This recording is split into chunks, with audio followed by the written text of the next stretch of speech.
Les amis, je suis très très heureux de vous retrouver pour cette nouvelle vidéo très spéciale pour moi. Comme vous le savez, j'ai fait un live vous expliquant ce qui s'était passé ces 3 derniers mois, pourquoi j'étais pas là, pourquoi j'avais pas fait de nouvelles vidéos, vous expliquant, sans trop rentrer dans le détail, que j'avais le syndrome de l'intestin irritable depuis pas mal d'années et qu'il m'arrivait de faire des périodes de crise assez violentes qui duraient plusieurs mois. Alors ici en l'occurrence ça a été 3 mois. Je parle pas des maux de ventre, mais surtout tout le reste, c'est-à-dire absolument plus d'énergie.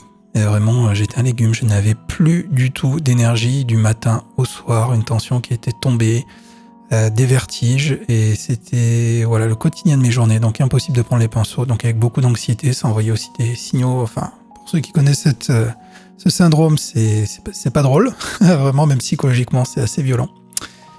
J'ai pas réussi à reprendre les pinceaux, ils sont venus se greffer des reflux à la gorge, qui viennent de l'acide qui vient dans la gorge, donc je vous laisse imaginer, la totale. Alors après, j'ai pas envie de me plaindre parce que, en l'occurrence, je sais que ce syndrome d'intestin irritable, c'est des choses qui passent, mais je vous ai tout expliqué dans un live que j'ai sorti il y a maintenant pas mal de jours, où vous pourrez tout retrouver pour ceux qui veulent le détail. Mais aujourd'hui, je suis très très très heureux de vous annoncer que l'énergie, ça y est, revient. Ça y est, je suis en train d'en sortir. Donc l'énergie revient et je m'étais promis de vite reprendre les pinceaux parce que j'ai pas pu les prendre ces derniers temps. C'était totalement impossible, vraiment impossible. Et donc là, j'ai pu reprendre les pinceaux et je suis très heureux. Aujourd'hui, il fallait que je vous fasse une vidéo, un tableau et une vidéo.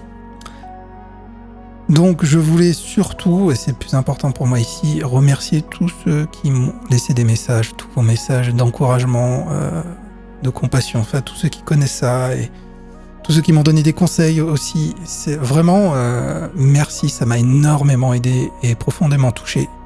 Et c'est entre autres grâce à vous aujourd'hui que je commence à sortir la tête de l'eau, voilà.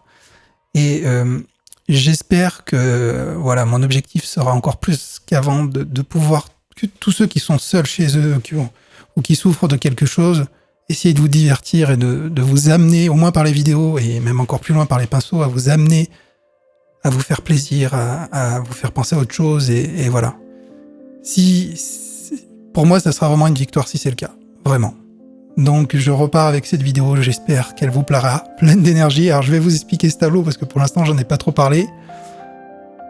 Ce premier tableau, c'est un peu ce qui se passe, c'est normal quand on reprend les pinceaux depuis longtemps, qu'on n'a pas peint depuis longtemps. Je me retrouve avec un tableau qui ne me plaît pas. Je voulais l'énergie, je voulais la couleur, j'avais une petite idée de composition, mais je me suis rapidement perdu, et on voit qu'ici je m'accroche aux branches, j'essaie différentes choses, mais que ça me plaît pas, et j'ai failli complètement arrêter ce tableau. Donc j'ai commencé avec un fond rouge. Petit à petit, une fois sec, j'ai fait des aplats de jaune, d'orange, d'un rose très fluo, d'un peu de violet, des petits glacis de magenta, mais gros problème de composition. Et ici, je me suis dit, mais qu'est-ce que je suis en train de faire? C'est ce que vous devez vous dire en regardant ce tableau. Et mes amis, comme souvent, plutôt que tout recouvrir, tout arrêter la vidéo et me morfondre sur moi-même, j'ai décidé de continuer. Donc là, je me suis dit, allez hop, on se calme, je reprends mes connaissances, en tout cas mes petites compétences en peinture, pour tout remettre à plat et essayer de trouver un équilibre sur ce tableau. Donc, on voit, cette démarche-là commence par le noir que j'applique tout autour de la toile. Je me dis, je vais jouer sur les valeurs. Les valeurs, c'est le contraste, c'est le fait d'apporter de la lumière, de l'obscurité, de jouer entre ce seuil-là, du très foncé, du très obscur au très lumineux, c'est ça, vous avez toute une échelle. On peut le faire ici avec du noir par exemple, on peut le faire par la couleur, on peut le faire par la saturation. On voit qu'ici, donc je fais ce que j'appelle souvent du vignettage, donc des sortes de zones foncées tout autour de ma composition, qui me permet déjà de la valoriser, de bien amener l'œil vers la composition centrale, et surtout de donner de la profondeur et de jouer sur ces valeurs-là, comme je vous le disais, les valeurs. Donc là, en l'occurrence, je rajoute du noir de plus en plus, et j'essaye de fondre, bien entendu. Le but, c'est d'avoir des bords très noirs, de fondre mes teintes, de faire un dégradé optique pour atténuer. Plus on va au centre, plus j'atténue voilà, ces zones d'ombre. Ça prend du temps. Je fais ça couche par couche, après séchage, des petits glacis. Et petit à petit, donc je vois que ça commence à donner une dimension, une tournure qui commence à me plaire. Ça commence à me plaire, donc je continue. J'insiste un peu. Je fais quelques effets de style, comme vous pouvez le voir ici. Et je continue. Donc je tourne beaucoup autour de l'œuvre, et je vous le redis, hein, j'ai fait l'arrêter plusieurs fois. Et là je me dis, allez, je m'accroche. Je lâche pas. Et je continue à vignetter, avec du noir. Dilué. Et petit à petit, donc, on voit la profondeur qui commence à s'installer. Donc là, je décide de travailler sur mon plan de travail. C'est bien de travailler de façon différente. Là, j'ai plus de visibilité. C'est une méthode que j'ai utilisée pour un peu moins de 1000 de mes tableaux, donc j'ai l'habitude. Et là, je décide, une fois que je juge qu'il y a assez de noir, travailler vraiment sur l'échelle inverse, enfin sur le point inverse de mon échelle de valeur, c'est-à-dire la lumière, le lumineux. Donc ici, je fais des glacides blancs, des petites zones lumineuses via des glacides blancs. Alors j'utilise l'excellente peinture Golden, ici blanc titanium, qui me permet, alors comme vous voyez, j'utilise même pas de blanc de zinc. Je peux diluer à outrance mon blanc de titane, blanc titanium ou blanc de titane. Cette peinture est tellement de qualité que même en diluant à outrance, il n'y a pas de rupture pigmentaire, la peinture reste homogène, bien figée sur la toile, il n'y a aucun souci. Donc on voit ici que je commence à définir un point focal, là où j'apporte le plus de lumière. D'ailleurs, il y en aura deux. Et petit à petit, j'apporte de la lumière pour continuer mon travail sur la profondeur. Donc on voit qu'il y a une certaine dynamique qui commence à apparaître au centre. Une sorte de composition un peu en diagonale.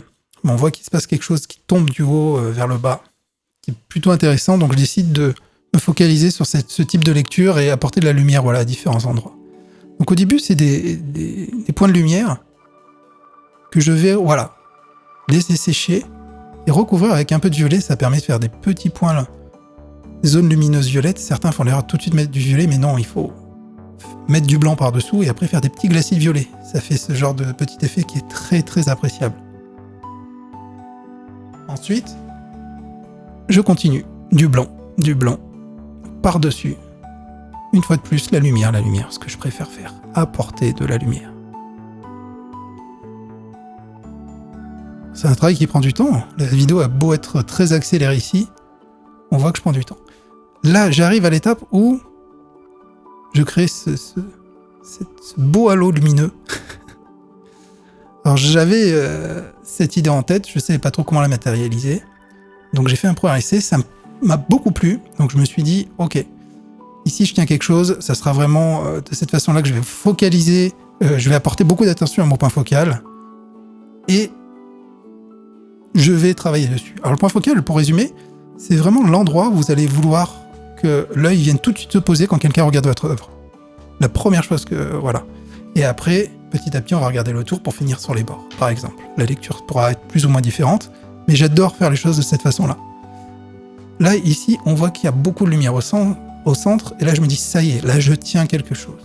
Ça y est, je retombe sur mes pattes, ça me fait plaisir. Enfin, il y a quelque chose. Donc là, je continue. J'essaie de retrouver toujours dans un souci d'équilibre, d'apporter du blanc, de créer cet équilibre au niveau des valeurs.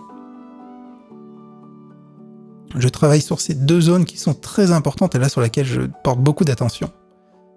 Là où il y a mon point focal, au centre. On voit que je prends du temps pour travailler sur ce halo lumineux parce que pour moi, il est important dans cette œuvre. Je trouve que là, il a toute son importance. Je continue avec des petites zones blanches un peu plus franches sur les contours. Alors là, il ne faut pas trop en mettre, il faut faire attention. C'est vraiment un équilibre qui va venir avec le temps. Au début, on a tendance à trop en mettre ou pas assez. Et je pense que c'est ça le plus compliqué. C'est de juger l'équilibre que... Je rappelle, on est sur l'abstrait. Vous êtes en train de créer des contextes qui n'existent pas. Mais c'est pas pour ça qu'on en oublie les concepts de base de la peinture. Justement, comme entre autres la gestion des valeurs, qui est à mes yeux très importante. Donc on voit ici une certaine harmonie de couleurs, les valeurs, ok on y est. Je continue par gourmandise à continuer à ajouter un peu de lumière. Attention à ne pas trop en mettre. Là je pense que j'ai frôlé... Non, ça reste encore assez subtil. Donc je continue, je signe mon œuvre, pensant qu'elle est finie. Alors bien sûr, il y a des temps de pause où je tourne autour, je ne vous ai pas montré tout ça. Et là, donc je décide de faire les bords, mais comme vous le verrez après, l'œuvre n'est pas finie. Je vais revenir dessus. Donc restez bien jusqu'à la fin. Là, je fais mes bords, 2 couches de peinture très opaque au rouleau, rien de plus simple, je vous l'ai montré maintes et maintes fois, ça marche même avec des châssis qui ont des pitrons de cette façon-là. Enfin voilà, il n'y a aucun souci, hein. C'est une méthode que vous pouvez utiliser qui permet de valoriser l'œuvre. Et là, hop, vous voyez,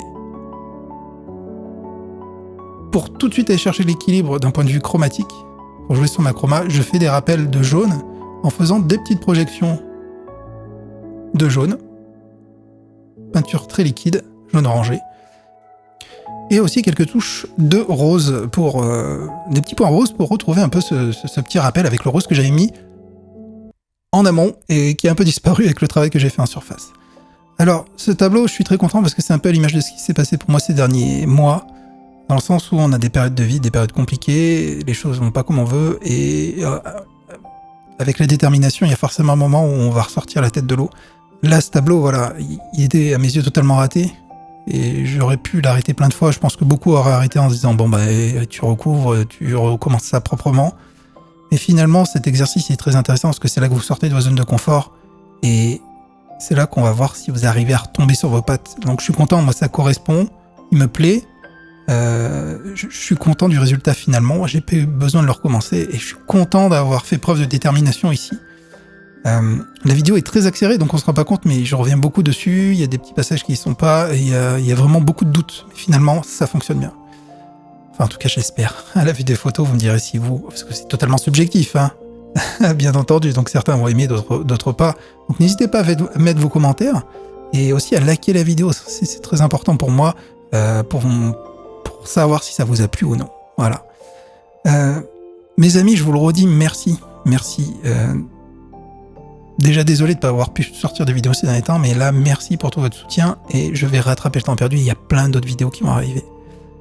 J'ai des idées de vidéos, des titres, des choses qui sont écrites qui vont arriver. J'espère vraiment que ça vous plaira. En tout cas, ce tableau est disponible. Certains pourraient dire, mais tu devrais le garder, ce tableau. Mais non, j'en garde pas. Je le garde pas, comme pour les autres. Donc, il est disponible sur mon site internet. Et en ce moment, il y a le vide atelier sans précédent. C'est-à-dire qu'il y a 50% de réduction. Donc, tous mes tableaux sont à moitié prix en ce moment. Ça dépend du moment où vous regardez la vidéo, bien entendu. Donc, ce tableau sera remisé aussi dans le cadre de cette offre. Donc n'hésitez pas, si c'est un coup de cœur pour vous, allez-y, ça sera pour le premier. Voilà. Je vous remercie beaucoup, désolé, j'ai beaucoup parlé et je vous ai beaucoup...